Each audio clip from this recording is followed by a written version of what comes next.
We're working on the 79 Corvette in this video. Now, ever since I bought this car, the speedometer has never worked. Now, we've brought this car back to life after sitting for so long, and the speedometer's never worked for me. So, let's repair it. On these older cars, the C3 in particular, the speedometer cable is a mechanical cable. It connects from the transmission to the back of the speedometer in the gauge cluster. Now in this particular car, on the left the speedometer and on the right the tachometer, the RPM, they both don't work. The tachometer used to work for a little bit and it was kind of bouncy, but then it just stopped working completely. So that is a whole different issue. The speedometer is what we're going to focus on in this video, and like I said, it's a mechanical cable and it spins the little stepper gear in the odometer back there. So this is as simple as it gets, really. No electronics. This should be pretty simple to figure out. Let's jack the car up. Let's take a look at the speedometer cable. Okay, here we are under the car, looking at the transmission, and this cable right here, this is the speedometer cable that we're after. So the cable plugs into the back of the transmission here. There's a bolt. I think it's up more. I can't really see through the camera, but there's a bolt there that actually holds the gear into the housing of the transmission. This should unthread. It's like a textured grip, so I think we can just unthread it. I might need to get some pliers to break it free, but let me do that and unthread this, pull it out. Okay, and here it came out. And this cable looks all sorts of messed up.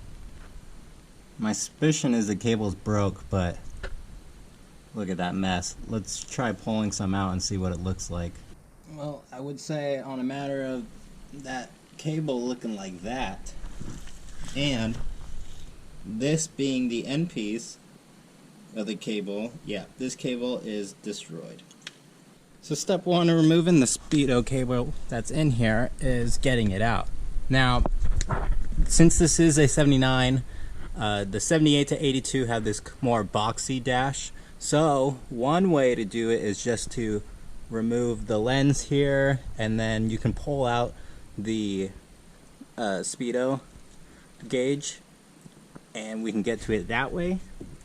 Or I believe we can get to it from below, and that might be a little bit easier, because if I pull that apart, I'm going to want to fix all the lights, and I'm sure the board back there is bad, so that's a whole can of worms that I don't want to open unless I have to. But let's try to get from underneath. Now my car is going to be a little bit trickier because it has this aftermarket alarm sort of thing in here. Now I don't think this is actually doing anything, but I also don't want to just unplug it and find out. But there is a zip tie. I'm going to cut the zip tie down. I should be able to move that box out of the way, and hopefully that gives me enough room to access what I need to access. I won't be able to show you, but with this dangling out of the way, that gave me enough room. I didn't even need to crawl on my back or anything. So if you think about it, this is the speedometer gauge right here. The cable, it's a hard cable, and it goes right in the middle of the back side of this. So just feel back there for a kind of a hard, thicker cable than anything else, because it doesn't feel like wiring. It's a speedometer cable. And there's a little tab on it. If you haven't seen, you should look it up. There's a little tab that you have to depress, and then you can pull it out. So as I was able to fit my left hand under here and my right hand in the back tugging on the cable. Actually pretty simple. It's now in the engine bay. Not 100% positive if this is a speedo cable, but I'm pretty sure it is. So down here in the corner you can see this cable that's going into there, and there's a bracket right back here. We just gotta bend this bracket up just ever so slightly.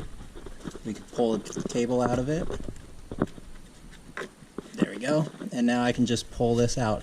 And I'm sure there's a couple other clips just kind of clipping this against the firewall. So the routing of the speedo cable, it plugs into the passenger side towards the back of the transmission, and it comes up and it routes up over here, up by the starter and this cylinder. You know, the cable is right here.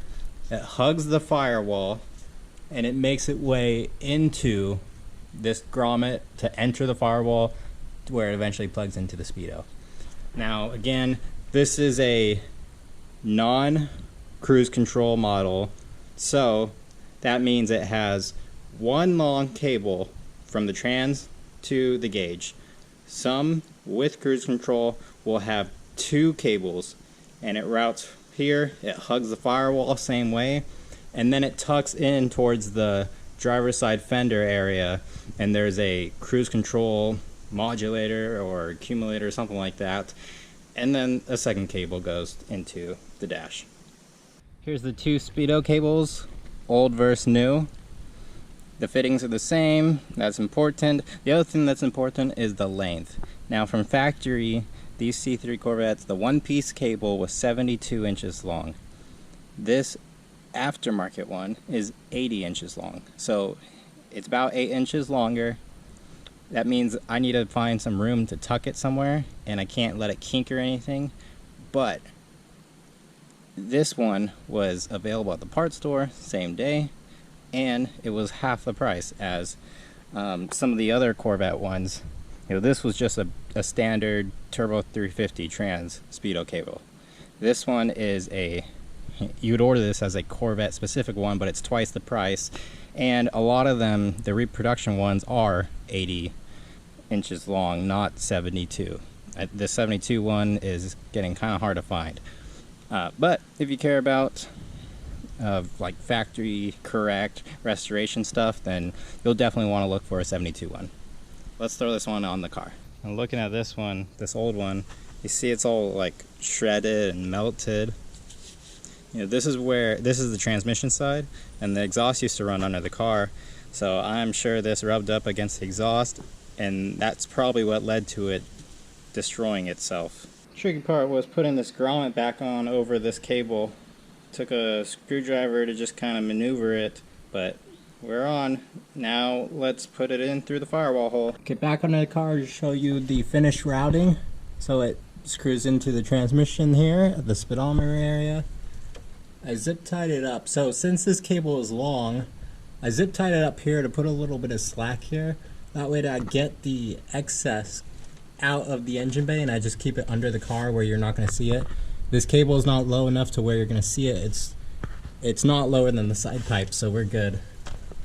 So it goes up there. I flipped this clip thing around. It's normally pointed the other way, but I flipped it around to clip it in up there. And it's just going to hold it in as a little bracket. And then I zipped it around the starter wires. You definitely don't want to go through your starter wires. That might make it a little bit interesting if you have to remove your starter. But that should be fine. I think if I had to remove the starter, that might get in the way, but there's some slack here where it can bend. And then up top, it picks up over here. The starter wiring's over there. Important thing is we don't want it to ever get too close to this header. So it's perfectly fine. It's never going to touch that primary. I flipped the clip up again. This gave me a little bit, handled the slack a little bit better. And then we hug the firewall all the way to this cable right over here, if you can see. Around the distributor, there's another clip. That one I kept as it was. And then we went into the grommet here and put the grommet back together, no problem. And then once inside here, I won't be able to show you because it's just way too tight in there. But it comes out from the firewall at the angle, just like you pulled it out of the car. And then I wrapped it up over the steering column, and then I went above the brake and the clutch pedals. So the brackets that they bolt to, I went above that, and then it shot up right near the clutch sensor where it knows if you're on the clutch or not, the neutral safety basically. That way I don't have to worry about rubbing against the cable with my feet or pressing the pedal, hitting the cable.